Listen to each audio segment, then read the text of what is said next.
Oke. Yuk. Halo teman-teman, selamat pagi.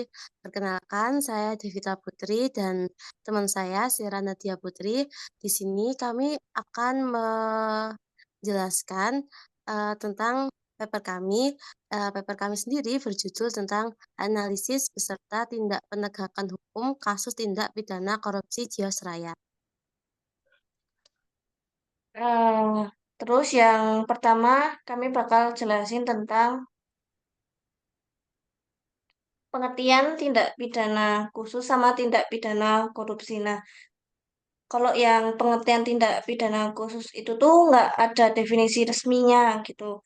Kalau menurut pasal 103 KUHP, istilah pidana khusus itu bisa dipahami sebagai pelanggaran hukum yang telah ditetapkan dalam peraturan perundang-undangan khusus di luar KUHP itu sendiri. Terus menurut Rohmat Suemitro, tindak pidana khusus itu didefinisikan sebagai pelanggaran hukum yang memiliki regulasi tersendiri dalam undang-undang khusus yang menetapkan prosedur penyidikan, tuntutan, pemeriksaan, dan sanksi yang berbeda dari ketentuan yang terdapat dalam KUHP. Nah, terus kita tuh ngangkat tema tentang korupsi tindak pidana khususnya. Nah, tindak pidana korupsi itu sendiri pengertiannya itu perilaku yang melanggar hukum di mana pelakunya bisa dilakukan oleh seseorang atau korporasi dengan maksud untuk keuntungan pribadi, pribadi lain, dan suatu entitas hukum berupa meningkatkan harta kekayaan yang menyebabkan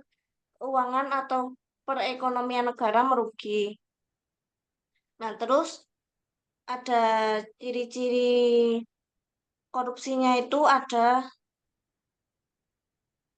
dilakukan lebih dari satu orang. Nah, itu tuh korupsi itu nggak mungkin dilakukan cuma satu orang gitu loh. Pasti ada rekannya. Kalau nggak dua orang ya lebih. Karena kan tadi katanya nggak hanya apa perorangan, ada korporasi, berarti itu kayak organisasi. Terus dilakukan secara rahasia. Jadi itu nggak mungkin secara terang-terangan gitu loh. Pasti kalau terang-terangan kan apa korupsi namanya. Terus tiga, melibatkan unsur kewajiban dan keuntungan timbal balik. Nah, itu tuh maksudnya tuh kayak ada kewajiban dari orang yang ngelakuin korupsinya itu. Terus tuh pasti korupsi itu tuh nimbalin keuntungan gitu loh buat pihak pelakunya. Terus melibatkan orang-orang dengan kekuasaan atau wewenang tuh pasti salah satu orang yang ngelakuin korupsi itu tuh punya posisi tinggi gitu. Nggak mungkin cuma orang biasa. Terus pakai kekuasaannya buat melancarkan aksi korupsinya gitu. Terus lima, didasarkan pada niat untuk memprioritaskan kepentingan pribadi di atas kepentingan umum tuh berarti dia tuh ngelakuin korupsi tuh cuma buat ngejar kepentingannya dirinya sendiri gitu. Dia nggak peduli sama kepentingannya orang banyak. Terus dasar hukumnya korupsi itu ada diatur oleh Undang-Undang Nomor 31 Tahun 1999 yang kemudian diubah oleh Undang-Undang Nomor 20 Tahun 2001 tentang pemberantasan tindak pidana korupsi atau yang biasanya disebut UU Tipikor. Nah, selain UU Tipikor itu perkembangan hukum terkait pemberantasan korupsi di luar KUHP dapat dirangkum kayak di bawah ini. Satu, Undang-Undang Nomor 24 Perpres tahun 1960 tentang pengusutan, penuntutan, dan pemeriksaan tindak pidana korupsi. Terus dua, Undang-Undang Nomor 3 tahun 1971 tentang pemberantasan tindak pidana korupsi. Terus yang ketiga, TAP MPR Nomor 11 MPRS tahun 1998 tentang penyelenggaraan pemerintahan yang bersih dan bebas dari KKN. Terus 4, UU nomor 30 tahun 2002 tentang Komisi Pemberantasan Korupsi. 5, UU nomor 46 tahun 2009 tentang Pengadilan Tindak Pidana Korupsi. 6, UU nomor 19 tahun 2019 tentang perubahan kedua atas UU nomor 30 tahun 2002 tentang Komisi Pemberantasan Tindak Pidana Korupsi. Nah, terus tuh korupsi itu tuh ada faktor penyebab sama dampak. korupsinya. Nah, kalau faktor penyebabnya tuh ada faktor internal, faktor eksternal, sama faktor sejarah. Nah, kalau faktor internal tuh kayak faktor yang berasal dalam diri manusianya itu sendiri. Terus tuh dibagi jadi tiga. Ada yang pertama tuh sifat tamak atau rakus. Nah, setiap manusia itu tuh memiliki sifat tamak atau rakus. Nah, sifat ini yang mendorong manusia untuk terus kayak meningkatkan kekayaannya gitu loh, biar karena dia nggak puas makanya ngelakuin korupsi. Terus dua, kayak hidup konsumtif. Nah, kalau ini tuh perilaku kayak dia tuh hedon, kayak ngerasa nggak pernah cukup sama kebutuhannya, makanya dia itu ingin ngelakuin korupsi. Terus kalau moral yang lemah tuh kayak manusia tuh kayak kalau punya moral yang lemah tuh kayak dia tuh mudah ke bawah arus. Kalau ada orang yang ngelakuin ini, dia itu juga ngikut gitu loh. Kalau ada kayak kayak petinggi pemimpinnya dari orang yang ngelakuin korupsi terus dia diajak, dia mau-mau aja gitu loh. Terus kalau faktor eksternal tuh faktor yang berasal dari luar manusia, kayak dari lingkungan dan keadaan di mana mereka berada. Itu tuh ada satu faktor politik. Nah, politik ini karena kan orang-orang yang berwenang membuat undang-undang atau kebijakan bisa saja membuat sebuah undang-undang atau kebijakan yang tujuannya untuk menguntungkan dirinya atau kelompoknya, bukan tujuannya untuk kepentingan rakyat. Terus ada dua faktor hukum. Nah, faktor hukum ini tuh bisa dilihat dari aspek peraturan dan penegakannya. Jika peraturan mengenai korupsi ini masih lemah dan masih multitafsir, maka itu bisa memberi celah untuk melakukan tindakan korupsi gitu. Terus kalau apalagi kalau penegakan hukumnya itu tuh nggak bisa membuat para pelaku tuh jerak gitu loh. Jadinya mereka tuh yang ngelakuin korupsi ada terus ada terus. Terus tiga, faktor ekonomi. Nah, ini tuh kayak didasari karena harga-harga kebutuhan sehari-hariku itu tuh semakin meningkat, sama kebutuhannya itu tuh semakin mahal gitu loh, nggak sesuai sama penghasilan atau gaji yang didapat. Jadinya tuh ada yang melakukan tindakan korupsi. Terus ada faktor organisasi. Nah, gitu tuh korupsi itu tuh bisa di awal itu di dalam struktur organisasi dari yang dia organisasi yang dia ikuti gitu tuh awalnya tuh dilihat dari awalnya tuh korupsi itu tuh bisa dimulai dari model kepemimpinan dari yang pemimpin organisasinya itu tuh nggak bijak gitu. Yuk, budaya organisasinya itu kurang baik, belum memadainya kerangka akuntabilitas pada instansi pemerintah, kecenderungan manajemen menyembunyikan korupsi internal, sama pengawasan yang tidak memadai. Terus ada faktor pengawasan. Pengawasan tuh yang dilakukan oleh lembaga terkait juga dinilai kurang efektif. Hal ini berakibat tumpang tindihnya pengawasan saat menjalankan kerjaannya, kerjaannya yang kurang profesional. Koordinasi antara pengawas perlu ditingkatkan dan kepatuhan kepada kode-kode etik pekerjaannya masih minim dilakukan.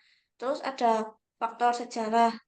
Kayak korupsi di Indonesia tuh masih berlangsung dari masa ke masa. Pada masa kerajaan, korupsi dilakukan dengan cara menggelembungkan jumlah pajak desa yang harus dibayar, kemudian lanjut ke masa penjajahan Belanda. Pada masa ini, budaya korupsi itu telah membangkrutkan perusahaan dagang VOC. Selain itu, pembayaran upeti yang dilakukan oleh raja diadopsi oleh Belanda dan pada saat tanam paksa. Nah, hasil dari tanam paksa tersebut tuh juga dibagi dengan presentasi 20% untuk para petani, 20% untuk ke kerajaan Belanda, dan sisanya sebesar 60% itu buat pejabat lokal dulu. Selain itu, selain saling saling tuduh korupsi dilakukan oleh syariat Islam yang pernah menjadi dua bagian, yaitu SI dan SI merah, yang kemudian korupsi berlanjut pada masa Orde Lama, Orde Baru, Reformasi hingga masa kini. Terus kemudian ada dampak-dampaknya korupsi. Pertama, dampak ekonomi itu menimbulkan pertumbuhan ekonomi dan investasi lemah, kayak menanamkan investasi di negara yang tingkat korupsinya tinggi itu memiliki resiko yang tinggi sehingga para investor menjadi enggan untuk berinvestasi karena resiko ancaman yang didapat.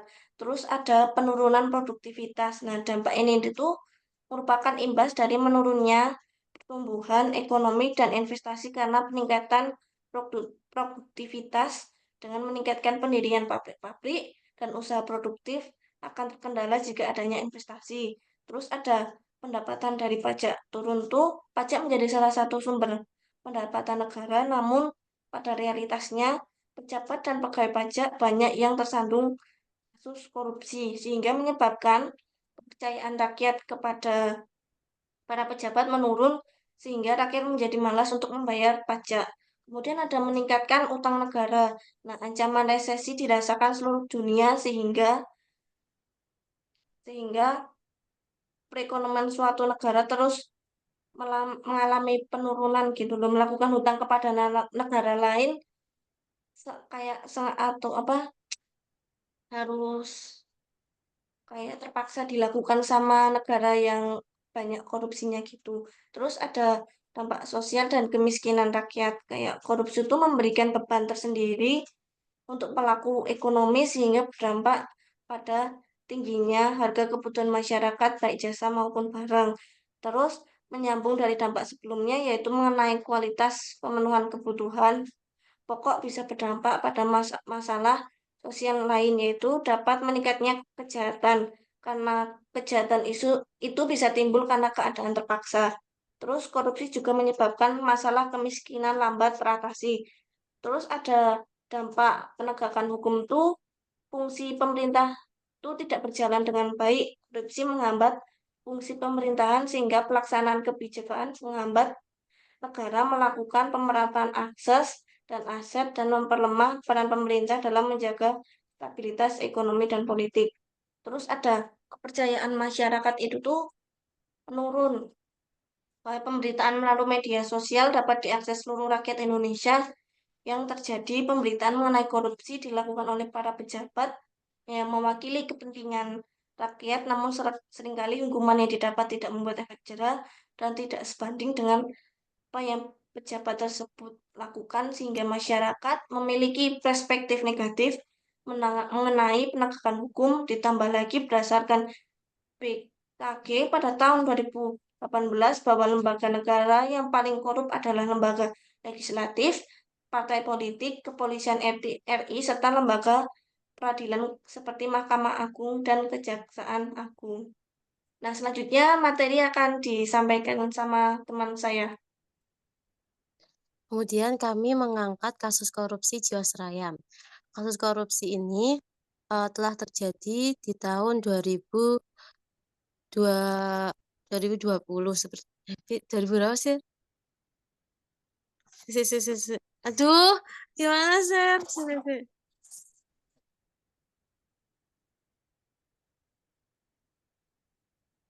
Bentar. Ini bisa dipotong nggak, Sir?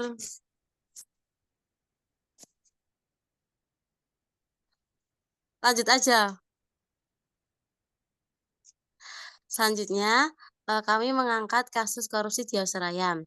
Sejak tanggal 30 Desember 1859, PT Asuransi Jiwasraya atau Persero merupakan perusahaan yang dimiliki oleh badan usaha milik negara yang beroperasi di industri jasa keuangan. Fokus utama perusahaan adalah memberikan edukasi kepada masyarakat mengenai perencanaan masa depan serta menyediakan produk asuransi jiwa dan perencanaan keuangan yang kompleks. Pada pertengahan tahun 2018, terjadi anomali dalam laporan keuangan yang diketahui berasal dari manipulasi oleh direksi baru perseroan. Manipulasi ini kemudian terbukti pada November 2018. Perjalanan permasalahan sebenarnya sudah mulai muncul sebelum tahun 2018, tepatnya tahun 2006. Kementerian BUMN dan Otoritas Jasa Keuangan atau OJK mencatat defisit ekuitas perseroan sebesar 3,29 triliun rupiah. 2 tahun kemudian, tepatnya tahun 2008, Badan Pemeriksa Keuangan atau BPK melakukan audit dan memberikan opini disclaimer karena ketidakpastian mengenai informasi cadangan dalam laporan keuangan tahun 2006 hingga 2007. Ekuitas perusahaan semakin merosot. Tahun 2008 sebesar 5,7 triliun rupiah dan tahun 2009 sebesar 6,3 triliun rupiah. Temuan audit PricewaterhouseCoopers atau PwC terhadap PT Laporan Keuangan Asuransi Jiwasraya Persero tahun 2017 menunjukkan kekhasan perusahaan. Laporan keuangan interim dikoreksi sehingga menunjukkan keuntungan 428 miliar rupiah, bukannya laba 5,4 triliun. Jadi keuntungannya itu tuh, tidak setara sama laba yang, eee, harusnya dimiliki. Menteri BUMN memanggil direksi pada Agustus 2018 untuk melihat kemungkinan perusahaan tersebut belum membayar kliennya. Selanjutnya, selain itu, BPK dan BKP ikut serta dalam audit investigatif perusahaan tersebut. Tekanan likuiditas mulai diketahui pada bulan Oktober 2018, di mana perusahaan menyatakan tidak mampu melunasi klaim polis yang telah jatuh tempo sebesar 802 miliar rupiah yang terutang oleh nasabah JS Saving Plan. Berbicara di forum nasabah korban Jiwasraya, Kepala Staf Kepresidenan Muldoko mengungkapkan 5,3 juta nasabah atau sekitar 80% diantaranya berasal dari kalangan menengah ke bawah menjadi korban klaim asuransi yang tidak dibayar. Status pemeriksaan perusahaan ditingkatkan menjadi penyidikan. Kasus korupsi pada bulan kasus korupsi pada bulan yang sama. Berdasarkan penelusuran Kejaksaan Agung pada Desember 2019, Jiwasraya menginvestigasikan 95 dana investasi pada surat berharga beresiko tinggi. Kasus tersebut masih berlarut-larut hingga 25 Agustus 2021. Kejaksaan Agung DKI Jakarta menetapkan 6 terdakwa bersalah melakukan tindak pidana di PT Asuransi Jiwasraya, yaitu pencucian uang dan korupsi.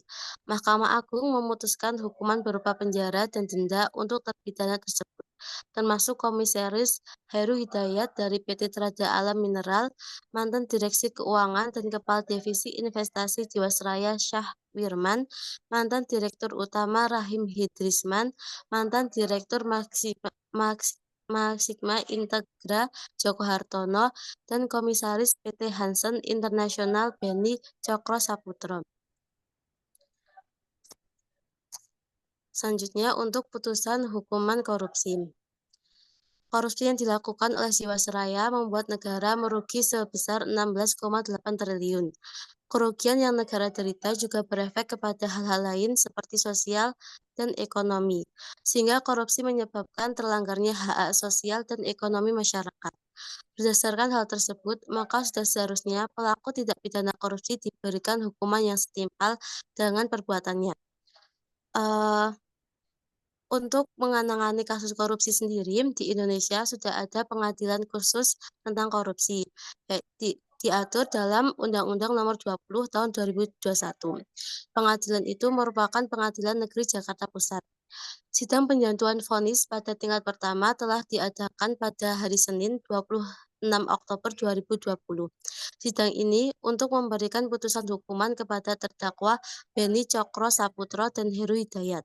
Sedangkan Senin 12 Oktober 2020, satu minggu sebelumnya, putusan hukuman itu diberikan majelis hakim untuk 6 terdakwa kasus korupsi lainnya. Majelis hakim putusan mengenai kasus ini terdapat dalam putusan Pengadilan Negeri Jakarta Pusat nomor 31 garis miring Pitsus strip TPK garis miring 2020 garis miring PN Jakarta Pusat. Terdakwa dalam kasus korupsi PT Asuransi Jiwasraya yaitu Beni Cokro Saputro, Heru Hidayat, Hadrisman Rahim, Haris Prasetyo, Syah Mirwan, dan Joko Hartono Tirto. Peraturan yang dilanggar oleh keenam terdakwa adalah Pasal 2 Ayat 1 Junto Pasal 18 Undang-Undang Nomor 31 Tahun 1999 tentang pemberantasan tindak pidana korupsi, sebagaimana telah diubah dan ditambah dengan Undang-Undang Nomor 20 Tahun 2001 tentang perubahan atas Undang-Undang Nomor 31 Tahun 1999 tentang pemberantasan tindak pidana korupsi junto Pasal 55 Ayat 1 ke 1 KUHP. Sedangkan terdakwa Beni Cokro Saputra dan Heru Hidayat juga melanggar peraturan pasal 3 UU nomor 8 tahun 2010 tentang pencegahan dan pemberantasan tindak pidana pencucian uang, sehingga berdampak pada vonis hukuman yang didapat. Berikut rinciannya. Yang pertama, terdakwa Beni Cokro Saputro selaku Direktur Utama dari PT Hansen International Tbk mendapatkan putusan hukuman penjara hidup dan hukuman uang ganti kerugian negara sebesar 6,78 triliun rupiah. Uang ganti kerugian itu harus dibayar 1 bulan setelah putusan. Jika tidak membayar, harta benda akan disita oleh jaksa. Kemudian yang kedua terdakwa Heru Hidayat. Heru Hidayat dijatuhi putusan hukuman penjara seumur hidup dan hukuman uang ganti kerugian negara sebesar 10,72 triliun rupiah. Terdakwa selanjutnya ada Hadrisman Rahim selaku mantan Direktur Utama dari PT Asuransi Jiwasraya, dijatuhi putusan hukuman penjara seumur hidup. Yang keempat adalah terdakwa Heri Prasetyo, mantan Direktur Keuangan PT Asuransi Jiwasraya, ini dijatuhi putusan hukuman seumur hidup. Putusan ini selaras dengan tuntutan dari Jaksa Penuntut Umum. Yang kelima ada terdakwa Syah Mirwan, selaku mantan Kepala Divisi Investasi dan Keuangan PT Asuransi Jiwasraya, dijatuhi putusan hukuman penjara seumur hidup. Putusan ini lebih berat daripada yang dituntut oleh JPU, yaitu pidana penjara selama 18 tahun dan denda 1 miliar. Dan yang terakhir adalah terdakwa Joko Hartono Tirto, selaku PT Maksima Integrasi, dijatuhi putusan hukuman penjara seumur hidup.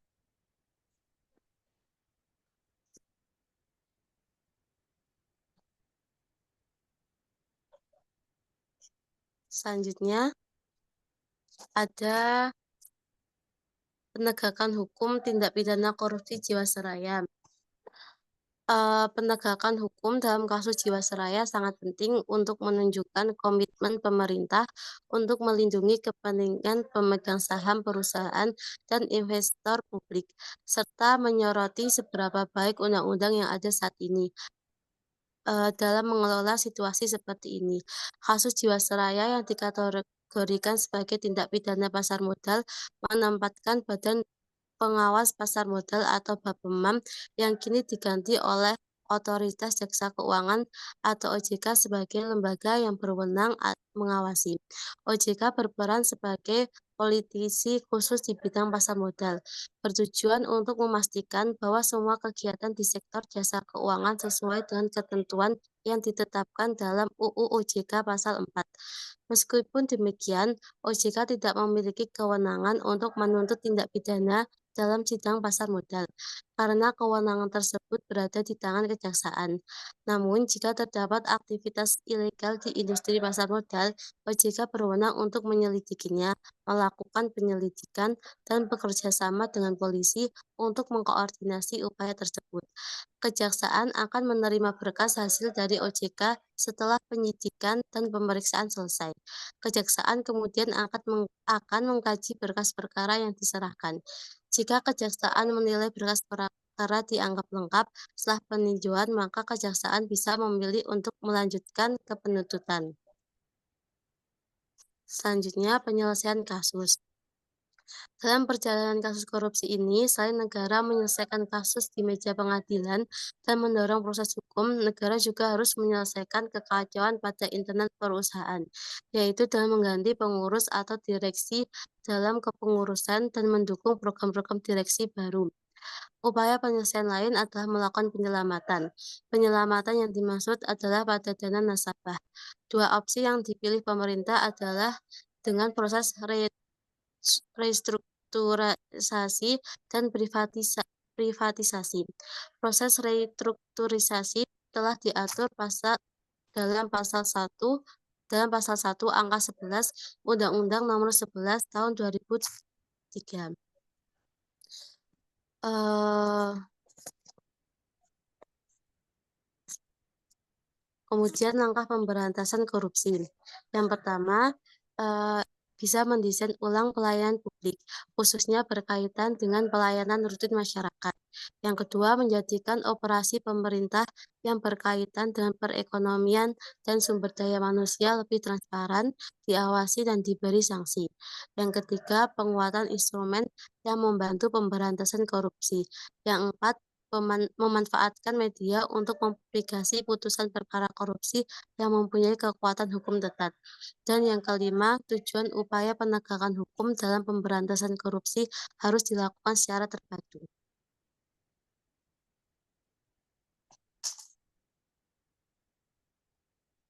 Ya, sekian itu saja yang bisa saya dan teman saya Devita sampaikan. Mohon maaf kalau banyak kekurangannya, karena kami juga sebenarnya kurang menguasai materinya. Kami cuma menyampaikan sebisa kami dan sepaham kami. Terima kasih dan selamat pagi.